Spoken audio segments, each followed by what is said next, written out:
আজ থেকে 50 বছর বা 52 বছর আগে যারা এই দেশটিকে স্বাধীন করবার জন্য কাজ করে গেছে, তারা ওই দিনে ওই সময়ে আমাদের মতোই তরুণ ছিল। তারা একটি নতুন ভূখণ্ড আমাদেরকে দিয়েছে, এক লাল সবুজের একটি পতাকা আমাদেরকে দিয়েছে। সেই লাল সবুজের পতাকা আজকে খামচে ধরেছে কিছু শকুন। এই সময়ে এসে 2200 পরিবার তৈরি হয়েছে, যারা আমাদের দেশের ব্যাংক ব্যালেন্স, শেয়ার বাজার, জমি জমা এই সব কিছু চুরি করে নিয়ে সুইস ব্যাংকে জমা করছে। অতএব এই সময়ে এসে আমাদেরকে নতুন করে ভাবতে হবে।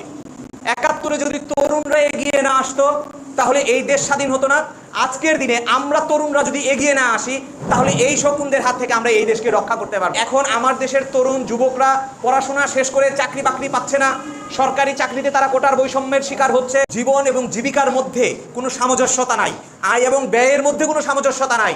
এক শ্রেণীর ধনী মানুষ আপনারা দেখেছেন এই কুরবানি ঈদে সরকারি চাকরি করে, তার ছেলে শুধুমাত্র 12 লাখ টাকা দিয়ে একটা খাসি কুরবানি করে, আর আমরা 12,000 টাকা দিয়ে সম্পূর্ণ ঈদ বাজার সদাই, পরিবারের কেনাকাটা, আমাদের কেনাকাটা, এই সবার কেনাকাটা কীভাবে সেই 12,000 টাকায় করব সেই চিন্তা করি।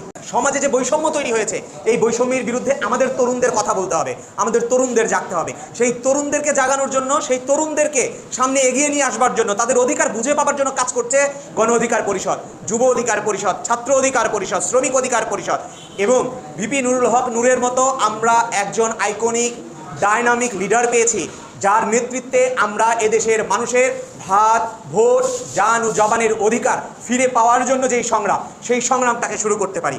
অতএব আমরা যদি এই সংগ্রামে অংশগ্রহণ না করি, তাহলে আমাদের সমাজে যে বৈষম্যের শিকার আমরা হচ্ছি, এক শ্রেণীর মানুষ 50 লাখ টাকা দিয়ে শুধুমাত্র কুরবানি দিচ্ছে, আর এক শ্রেণীর মানুষ 5,000 টাকায় তার সংসার চালানোর জন্য হুতাশ করে মরতেছে।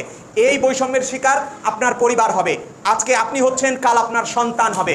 অতএব এখনই সময়, আসুন আমরা আমাদের এই বৈষম্যহীন সমাজ গড়ে তোলবার জন্য, মানুষের ভাত, ভোট, জান ও জবানের অধিকার প্রতিষ্ঠিত করবার জন্য আমরা এই সংগ্রামে অংশগ্রহণ করি। এই অধিকার প্রতিষ্ঠার আন্দোলন শুধুমাত্র রাজনৈতিক আন্দোলন নয়, একটি রাজনৈতিক দলের ক্ষমতায় যাওয়ার আন্দোলন নয়। এই আন্দোলন একটি সামাজিক আন্দোলন। এই আন্দোলন আমার, আপনার, আমাদের প্রত্যেকের অধিকার প্রতিষ্ঠিত করবার আন্দোলন।